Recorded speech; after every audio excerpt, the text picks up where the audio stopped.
Hello, my name is Chase Gillespie, a site historian here at the Edison and Ford Winter Estates. I'd like to thank you for tuning into my little presentation on the hunt. Edison's search for natural rubber, probably mostly in Fort Myers. There you go, pops in properly. Now, to start with the presentation is simply, what is rubber? History of rubber. The fact is, rubber, as defined, is an elastic substance that can be gathered naturally from plants, as you can see in these photographs, actually tapping rubber trees. Or it can actually be found synthetically as making it from petroleum or oil. And the fact is, the purpose of rubber, it can range wildly from waterproofing to even making toys or even medical equipment, such as piping and tubing and gloves.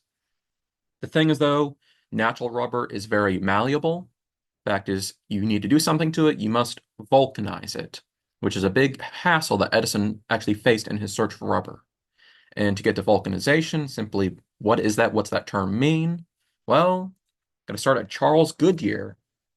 And the fact is, Charles Goodyear right here, the fact is he is credited as the creator of vulcanization. And it is a process or a series of processes that combines rubber or latex with additives like sulfur, and is heated, shaped, and molded to create a stronger material. And Charles Goodyear would create this process in the 1830s. And vulcanization is key to making sure rubber is actually usable in modern products, as it strengthens it, hardens it, as natural rubber simply does not retain its shape and is too weak. You can pull it apart. But vulcanized rubber, as an example in this next slide, well, like tires for your cars. Fact is, that is vulcanized rubber. And you actually have a diagram right here showing the process of making a vulcanized rubber. And it can be changed throughout the process just to make it stronger or weaker, as you don't really need rubber that strong for tires in tubing and medical equipment, so it can vary. And I do have definitions listed on like what does it mean, which a process that can increase the retractile force and reduce the amount of permanent deformation remaining after the removal of the deforming force. Basically, rubber vulcanized can hold its shape. And also a shorter definition right there in the bottom, the process to chemically convert a polymer compound to an elastic and final end-use product. And throughout the presentation, if you have any questions, any at all, type them in the chat. At the end, I can look them over and also answer any questions. Now, Edison, why did he start the search for rubber? What was the inciting event? And that was the Stephenson Plan, which was enacted by the British government in October of 1922. And the goal was to reduce the global rubber supply to prevent a collapse of the rubber industry. As after the First World War, there was a big surplus of rubber, and there was a high surplus, well, prices were going down. The fact is, the British government feared that prices would drop so low that the industry would crash, that it was no longer profitable to make rubber. And one gentleman actually saw this happening, Harvey Firestone, and he understood the fact is he would say that if prices dropped below 7 cents a pound for rubber, well, the industry would collapse, and Harvey Firestone, he makes tires, so he's very concerned about this issue. But a later concern for him, really simply, the British controlled the world's supply of rubber. The United States consumed 75% of the world's rubber at the time, so cutting off the supply would hurt U.S. economy. And also, if the British could do this, what happens if another country took over efforts for rubber and they actually crashed the industry? So he's looking for a more independent source of rubber, maybe something inside the United States.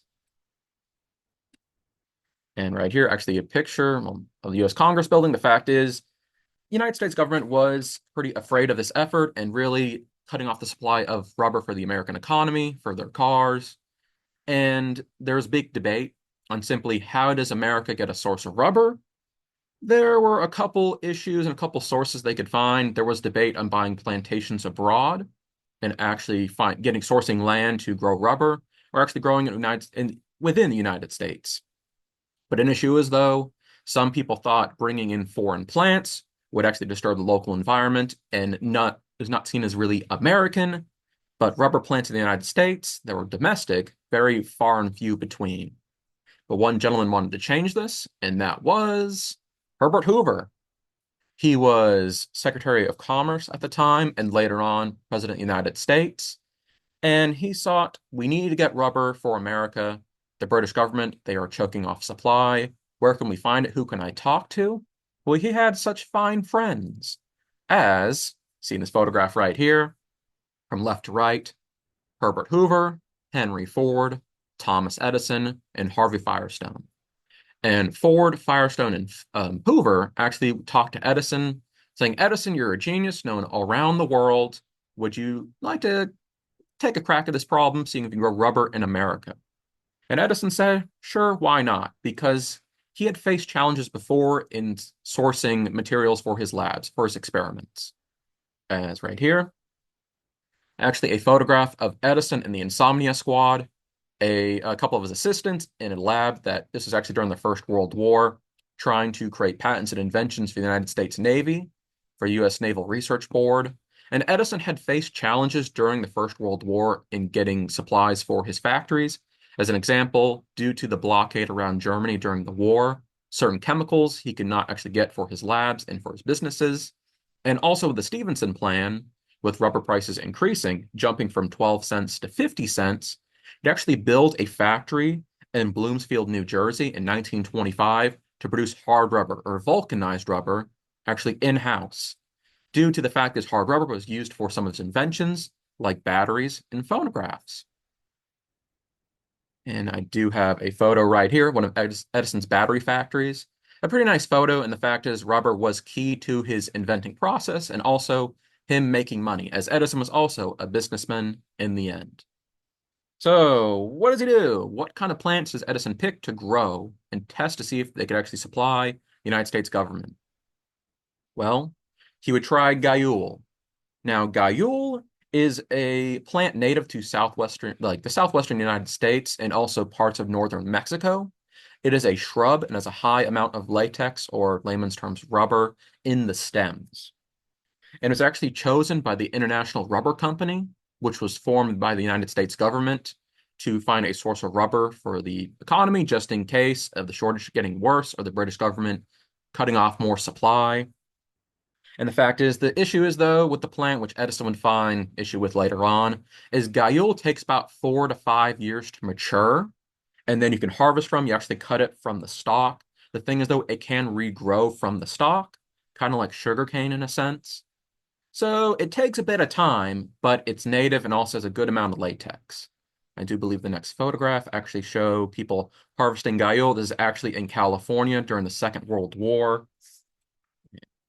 Take a look at my notes once again. Edison, though, he did not see any promise in this product, in this substance, just because, well, Edison had certain rules for his rubber research.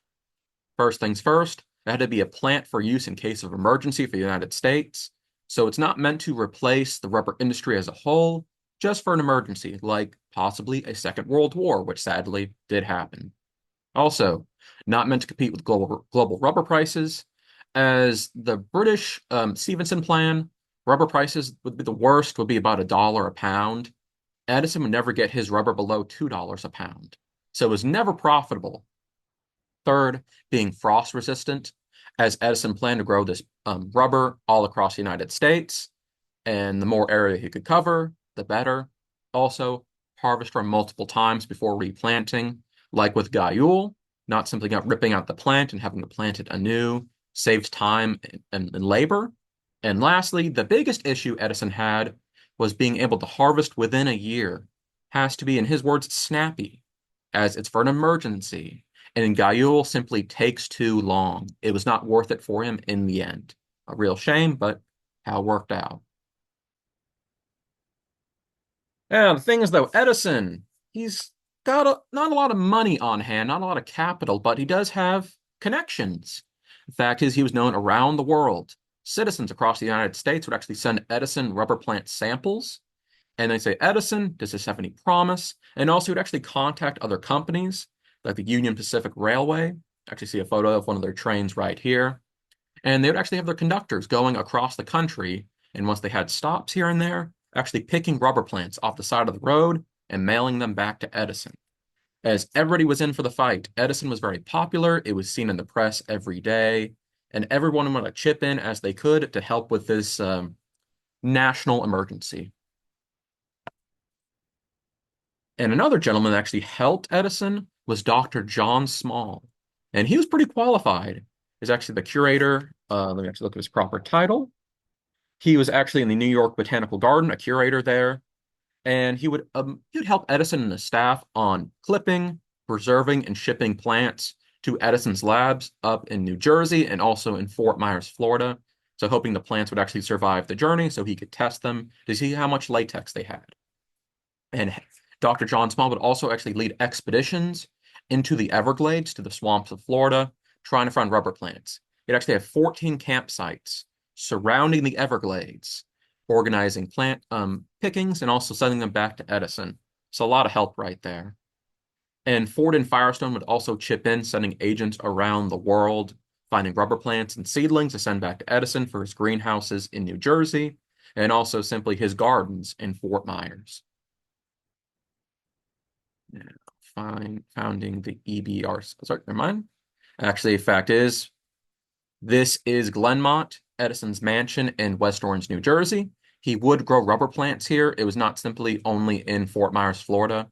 Greenhouses do exist. You can grow plants from all around the world. In this next photograph, here you go. Actually show you the Edison greenhouses. Give you an idea. Now, moving on. Maybe more a bit of a concerted effort.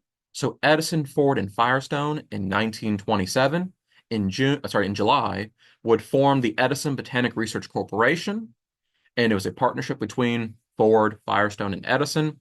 The initial capital was $93,000, and Ford and Firestone would both chip in $25,000.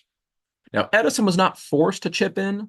As his friends would say, Edison, you chipping in is simply working in the lab doing your research. And Edison said, no, no, no, if you guys are chipping in money, I have to do so also. A bit of his pride talking. And here's actually a photo of the Edison lab back then. Actually see some of his staff. And the gentleman on the far right, that's actually Fred Ott, one of Edison's workers, and also a good friend of his throughout the decades. And moving on to another photograph. Some of Edison's staff. As Edison also, once the lab was founded, in fact, it was actually built in 1928, the Edison Lab, currently in Fort Myers, Florida, at the Edison and Ford Winter Estates. Well, he gave a few gentlemen, I said about 14 men, a task to cut every plant in sight. He would give them a Model T, $100 a month salary, camping equipment, and they would be sent around the country, later on around the world, finding rubber plants for Edison to test at his labs. And they would travel across America from the swamps of Florida to Texas, and later on actually travel to Cuba, Puerto Rico, Uganda, Morocco, and northern Mexico, finding rubber plants for Edison to test. Now, one of the plants they would test is actually Cryptostegia. It is a vine that is native to Madagascar. Edison would actually get samples due to Henry Ford having connections in Madagascar. And it would be planted in April to May of 1927 on the Edison property, and also would be planted in Hendry County, Florida, on a plantation that Henry Ford bought. So Henry Ford's also chipping and growing plants in Florida. And it is known nowadays as highly invasive. It grows pretty quickly, but also a beautiful plant, more so ornamental. And moving on. Actually, see, this is from Hendry County. The thing is, though, why did Cryptostegia fail? As Edison did not choose the plant in the end, as it simply grows too quickly, is too hard to tap, and you could not harvest it mechanically. As Edison was hoping for a plant you could harvest like wheat. As rubber plants, a lot of them were not domesticated. They grew wild. No one had a reason to domesticate them. And domestication of plants takes centuries to thousands of years. And some of these plants only had decades of human manipulation. So Edison, it simply takes too much time, too much money, and it grows too quickly. Moving on. So Edison's at a crossroads. What kind of plant do you pick that can grow quickly within a year, harvest from multiple times, and is frost resistant? Well, Edison would find that in goldenrod. Actually sees photos on the Edison property. Actually, nowadays where the parking lot is, and he's growing actually growing goldenrod. And Edison would choose goldenrod in June of 1929. He's finally whittled it down as it grows quick within a year. Its height, speed of growth, and also ease of harvest, he saw as the perfect plant. And he would note that the plant would need replanting every few years, which was good enough for Edison. Once again, it's like sugarcane, something he was hoping for to save money and labor.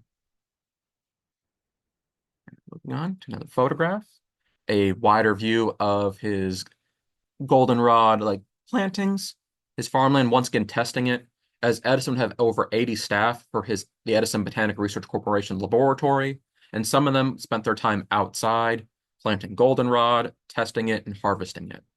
So he had high hopes. The fact is, Edison had worked out a hypothetical that 10,000 acres of goldenrod could produce 3,300 tons of leaves. And for goldenrod, the rubber, the latex was in the leaves. It would take about 24 days and 28 men to harvest. And additional staff would be needed later on for actually moving it to the factory and processing it. And he thought that 1 ton of goldenrod equals 90 pounds of rubber, and thus 10,000 acres equals 111 tons of goldenrod. That is very generous. Thing is, though, even with that amount of latex, that amount of rubber, it still would not be below $2 a pound. So it's still not cost effective. But for Edison, it's good enough in case of emergency. And he had views that later on it could be grown in the South and replace other crops like cotton. Same climate, they grow just fine, and also for an emergency, case of a future war. And another photo of his plants. It's really nice photos. I want to show you guys. Fact is, nowadays we do grow goldenrod on the property, but very far and few between. But like this, it's gone nowadays. And another photograph.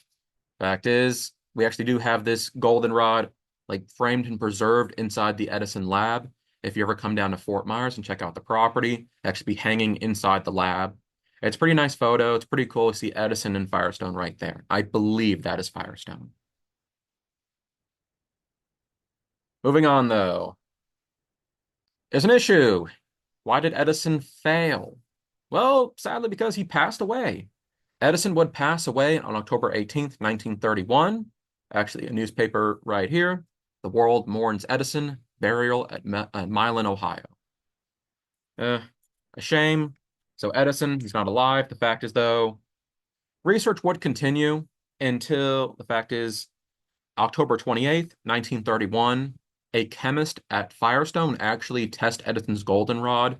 They would vulcanize it and they would say it tested analytically identical to natural rubber. So it's good enough. Thing is, though, Edison would not see the fruits of his labor as he passed away on the 18th, and they tested it on the 28th. And they would continue work on Edison's rubber until about 1936. The fact is, Edison's in-laws, the Miller family, would continue the research. And actually, a photo of the Edison lab right here. The fact is, though, John Miller, Edison's brother-in-law, would be the head of the research until 1936 when they would stop the efforts. It was simply not worth it anymore. Enough time had been spent. Edison had passed away. They would give their research to the United States Department of Agriculture, the USDA. They would hold on to it. They would test it during the Second World War, but Edison's lab was shut down. It still exists today, but no more work is done inside the laboratory. So, said before, say it again. Why'd he fail? Like, what happened? What went wrong? Well, Edison, it was part of the game of simply the plants themselves had not been domesticated. An American chemist studying Edison's research noted that, and I quote, he started from scratch, you might say, with a plant about which practically nothing was known and in a field in which he had very little information. He did not really have a clue what he was doing. He was learning it by the seat of his pants, learning it on the go. Other plants like bananas and corn have been manipulated for thousands of years, and Cryptostegia, Gayule, and goldenrod had not really been looked at with interest until the 1900s. There was no reason to manipulate it, to test it. And the Miller family would actually release a report in 1931 on synthetic rubber, which Edison, actually, I'll show you a photo right here, a parade held in Edison's honor in Florida. But 1931, the Miller family actually released a report on synthetic rubber. not from plants, but made in a lab, made from petroleum and oil. And Edison would reject the proposal, saying synthetic rubber, I'm not going to go for it. I'm sticking to plants. Thing is, though, Edison, I don't blame him simply because he did not have the know-how. He was a generalist. He knew a little about a lot.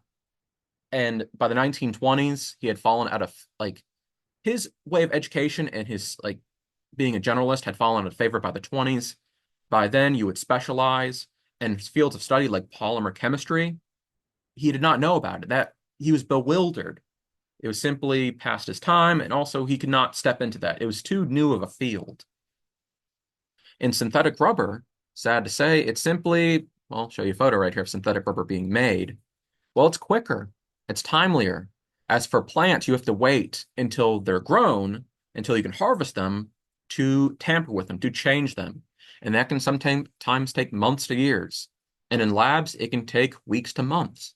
It's a shorter time period in a controlled environment. And there are less obstacles. Like for plants, well, disease, poor weather, drought, flooding. And in a lab, that's not really a factor.